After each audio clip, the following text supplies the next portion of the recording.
Hi, I'm Amy Rolls from UCB TV. Today we are catching up with an old friend from Dublin, Ireland, who many of you will remember from the 2019 UCB conference, where he inspired us all with his passion and enthusiasm, Mr. Thomas Ennis. Thomas is the founder and CEO of the Thomas Ennis Group. He is an award-winning Irish retailer recognised for his innovative approach to convenience food. Thomas has over 30 years of experience working in all aspects of Irish food retailing. Welcome, Thomas, and thank you for joining me today. COVID-19 remains a challenge for all Australians. Coming off what was an amazing 2019 for your team, can you give us a run-through on 2020 and how you adapted to the sudden lockdowns? Hello Darren, Reg, Warren, all the team at UCB. It's Thomas Ennis here, big hello from Dublin, Ireland. It's hard to believe it's 12 months since I was over with you guys, enjoying great Australian hospitality with you and your partners. 2019 for me was a fantastic trading year as a business and as a company. In November 2019, one of my stores won a global IGD award, which is a very prestigious award in retailing terms. I was the only store in Ireland to ever win such an award, and we beat off over 400 competitors globally. So that was a nice way for me to end 2019. Little did I know what was going to happen in 2020. I don't think anybody foreseen the carnage that was going to happen for us. I suppose we kind of seen a drift into the COVID pain, for want of a better word, in around February. The kind of, with the rumblings were coming through about a flu,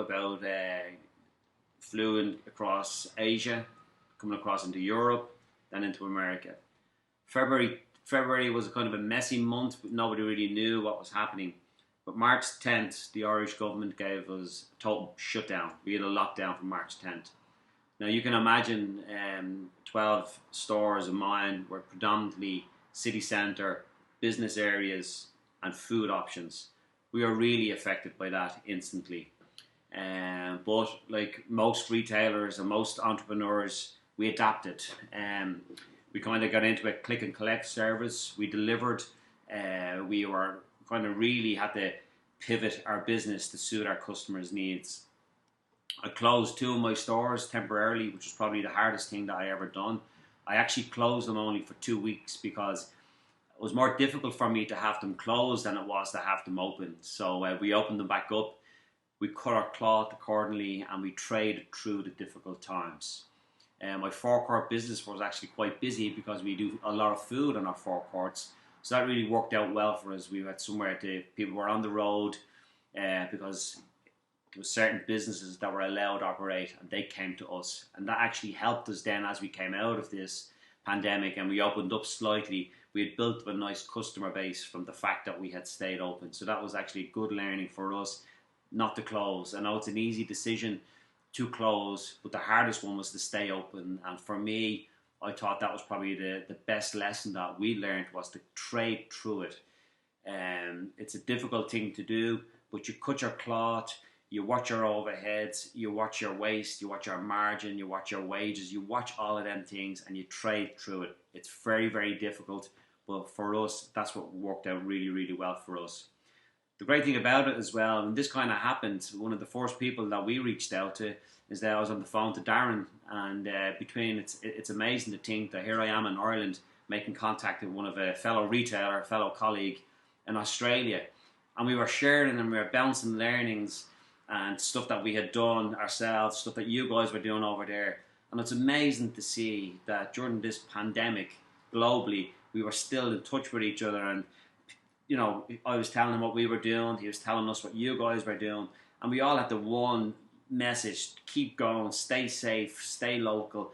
And it was just great to see that we could still kind of tick-tack off each other some ideas, which was really, really good. You mentioned closing stores in CBD for 2 weeks early on. Regions across Ireland, including Dublin, have seen the reintroduction of level 4 restrictions. What impact has COVID-19 had on your overall business, and what did you and your team learn from early in 2020 that you will focus on now and into the future? Do you think being an independent retailer gave you that extra flexibility? I suppose now in Ireland we're in the second lockdown, which is not as bad as the first one because the schools are still open.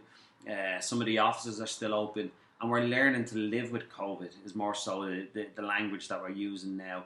Our business is trading.